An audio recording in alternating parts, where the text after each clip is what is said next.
Hello, good morning. শুভ কার্তিক পুজো। আজকের এই ভিডিওটা আমার কার্তিক পুজোর দিনকে শ্যুট করা ছিল। কিন্তু পুজোর পর হঠাৎ করে শরীরটা এতটাই খারাপ হয়ে গেছিলো যে আমি কোনোরকম কোনো ভিডিও আপলোড করতে পারিনি। তোমরা যারা ডেইলি আমার ভিডিও দেখো তারা অবশ্যই দেখেছো গত 2 দিন ধরে আমি কোনোরকম কোনো ভিডিও আপলোড করিনি। এখন একটু শরীরটা ঠিক থাকার কারণে ভাবলাম চলো এই ভিডিওটা আজকে তোমাদের সাথে শেয়ার করা যাক।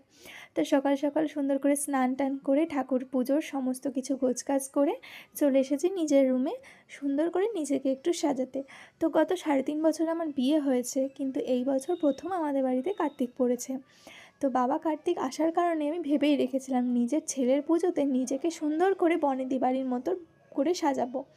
তো এই যে দেখতে পাচ্ছ কোমর চাবিটা, এটা আমার ভীষণ পছন্দের একটা কোমর চাবি। এটা আমার এক ঠাম্মি আমাকে গিফট করেছিল আমার রিসেপশনে। তো সুন্দর করে পরে করে শাড়ি পরে হালকা কিছু গহনায় নিজেকে সুন্দর করে সাজিয়েছি। তো দেখো কেমন লাগছে আমাকে অবশ্যই কিন্তু জানিও।